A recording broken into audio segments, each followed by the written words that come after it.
5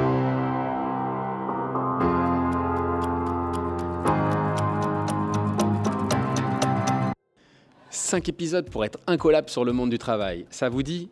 Avec MeTweet, on vous propose de découvrir le quotidien de Strapi, une start-up hyper sympa. Salut Aurélien. Salut Guillaume. Si je te dis marque employeur, qu'est-ce que tu me réponds? Je réponds l'ensemble nous des actions en tant qu'employeur qu'on va mettre en place pour qu'on soit attractif auprès des employés et puis qu'ils restent au sein de la société ensuite. Ok, est-ce que c'est utile de développer sa marque employeur? Est-ce que ça t'a été utile chez Strapi? Ultra utile. J'ai un exemple à te partager, c'est en 2022. On a énormément investi dans la marque employeur, c'était aussi le seul moyen pour nous de faire grandir l'équipe. On a recruté quasiment 45 personnes, on a quasiment doublé l'équipe en un an. Et je pense que sans cette marque, on n'aurait pas pu le faire. On a investi en fait autant dans la marque employeur qui est la partie visible, et puis aussi dans nos process RH. Accueillir quasiment 4 nouvelles personnes par mois, 100% télétravail sans jamais se rencontrer physiquement. Ouais, ça a été un défi.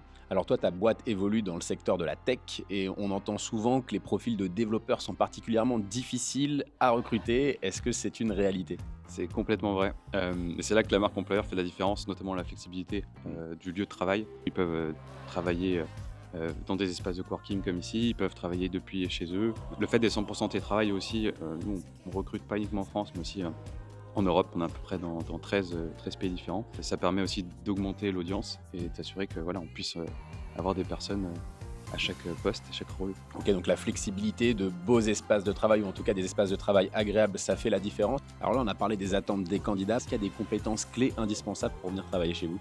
Nous, on regarde beaucoup tout ce qui est soft skills. Vu qu'on est 100% télétravail, la communication, c'est extrêmement important pour nous. Ok, et peut-être une dernière question. En tant qu'employeur, comment on investit sa marque employeur? On met en place plein de choses qui permettent de s'assurer que les employés se sentent bien et puis aient envie de rester chez nous. Ok, bah trop bien. Merci beaucoup Aurélien. Plaisir.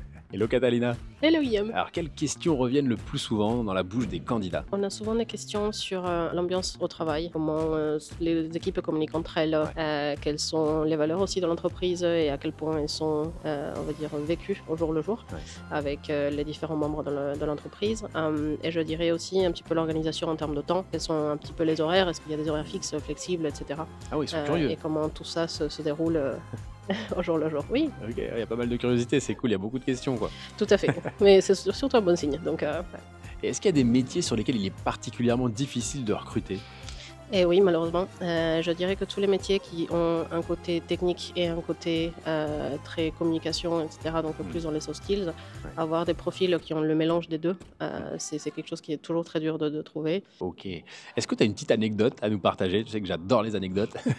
Une qu'on a eue récemment, c'est d'un candidat qui avait très bien compris la culture de l'entreprise, le fait de travailler à distance, et c'est donc pointé à l'entretien en pyjama, Ah oui, d'accord. qui, je pense, espérait cacher par le fait de ne pas utiliser la caméra. Et au moment où j'ai demandé d'ouvrir la caméra, c'était un moment un petit peu inconfortable, on va dire. Ça devait être assez gênant ou assez drôle, c'est selon. Un peu des deux, effectivement.